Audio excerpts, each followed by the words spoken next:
Hello, my name is Carrie Brown and I'm with the Central Mississippi Regional Library System.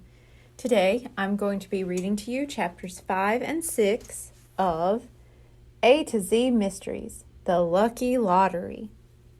Written by Ron Roy, illustrated by John Stephen Gurney, published by Random House, New York. Chapter 5. You know who he is? Dink asked. Just his first name, Dot Calm said. He was wearing a bowling shirt with Joe stitched over the pocket. Now we're getting somewhere, Josh said. I think the name of his team was printed on the back of his shirt, Dot added. I noticed it when he left, but he was too far away to read it. Josh pulled out his pencil and flipped over the piece of drawing paper Hector had given him. I can sketch him if you tell me what he looked like, he said. You can? Dot asked. Okay, let me see. His hair was dark and kind of floppy. He had a little mustache, too, a skinny one. And he had a space between his two front teeth. About how old was he? Ruth Rose asked as Josh sketched. Dot closed her eyes and snapped her bubble gum. I'd say about 25 or so, she said finally. Did he have any scars or tattoos or anything? Dink asked, watching the thief's face take shape on Josh's paper. Dot shook her head. Not that I can remember. Josh held up his drawing so Dot Calm could see it. Does that look like the guy? He asked. Yeah, pretty much, she said. But you drew his chin too square. He had kind of a pointy chin.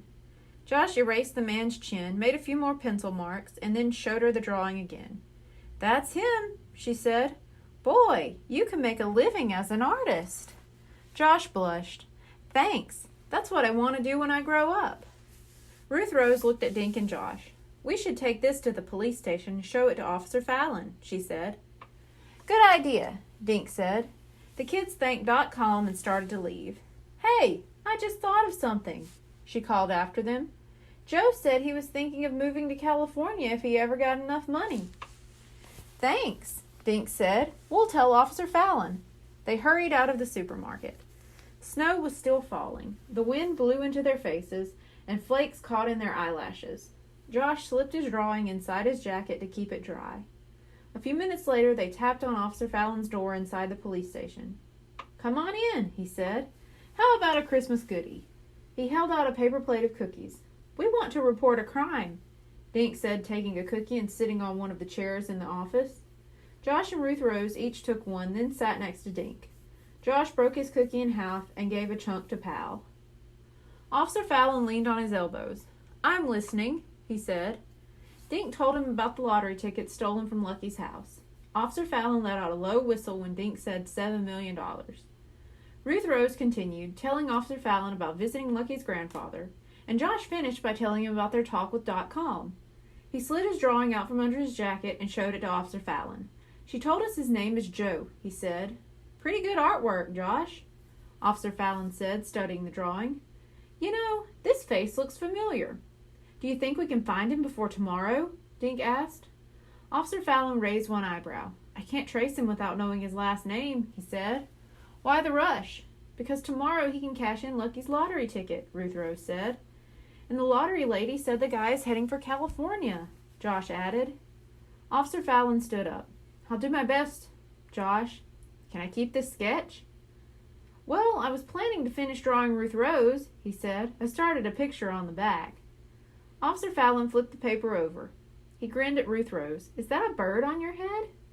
It's a parakeet, Ruth Rose said, then explained about Blue Boy. Dink told Officer Fallon about Zelda Zoot. Hector said she steals cookies, he added. We'll check her out, Officer Fallon said, heading for the copying machine. He placed Josh's drawing on the machine, made a copy, and handed the original back to Josh. I'll circulate the sketch and see what turns up, he said. What happens if you don't find the crook in time? Dink asked. Well, that's a problem, Officer Fallon said. As far as I know, whoever presents a winning lottery ticket gets the money. No questions asked. Even if they stole it? Josh said. That's not fair. I know it isn't fair, Officer Fallon said. But the lottery people have to award the money to the ticket holder. Officer Fallon thought for a minute. I suppose if they had proof that the ticket was stolen, they would hold back the money. He looked at the kids. But you have no real proof. Your friend can't prove his grandfather bought the tickets or sent them. Dinks stood up. Then we'll get proof, he said. Chapter 6.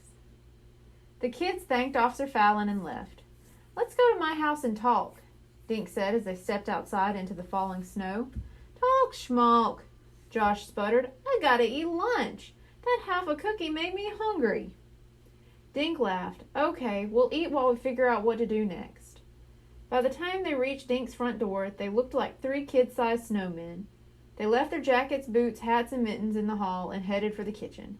Pal trotted in and immediately flopped down next to the radiator. Dink found a note from his mom on the table. Dink, I had to take the car in for snow tires.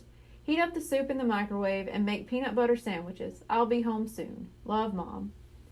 I'll make the sandwiches, Josh said, pawing through the cupboard. Dink heated some tomato soup, and the kids carried their lunches into the den. Anyone want to watch a video? Dink asked. Video? Ruth Rose said suddenly. That's it. What's it? Josh asked. There was a video camera at the lottery counter, Ruth Rose said.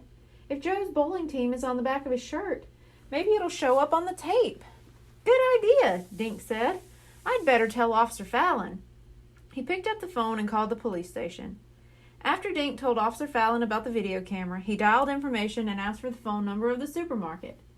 Dink dialed again and asked to be transferred to .com at the lottery counter. Dink asked Dot if the camera was turned on the day Hector bought the 7 tickets. He listened, said thank you, then hung up. She's going to ask her boss to check the tape, Dink said. If the name of Joe's bowling team shows up, Dot's boss will call Officer Fallon. I wonder if this Joe guy bowls at the fitness center, Josh said. Good thinking, Josh, Dink said. We can check it out after we eat. What's this? Ruth Rose suddenly cried. Something had fallen out of her hair and landed in her soup. Josh giggled. Maybe it's a cootie. No, Joshua, it's not a cootie, Ruth Rose said. She lifted something shiny onto her soup spoon.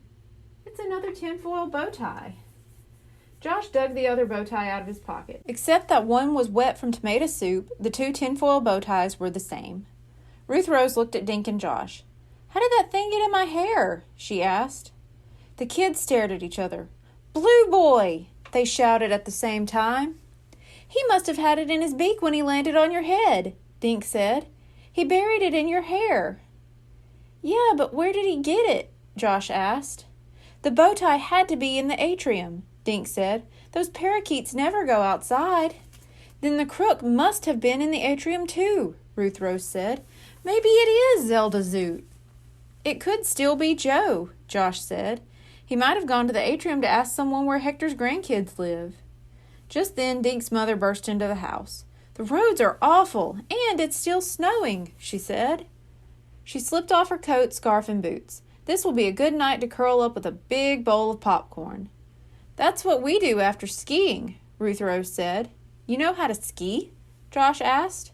Sure, my family learned to cross-country ski a couple of years ago, Ruth Rose said. Hey, why don't I teach you guys? We can get around town a lot easier that way. That's a nice idea, Dink's mother said. Just keep out of the streets. The snowplows are out in full force. The kids cleaned up their lunch things, got into their jackets, and walked next door to Ruth Rose's house. She took 3 sets of cross-country skis and poles from the garage. Then she showed Dink and Josh how to strap them onto their boots. Okay, now just glide, she said. Slide your skis along the snow and use the poles to keep your balance. Piece of cake, Josh said, taking a step. He fell into a snowbank.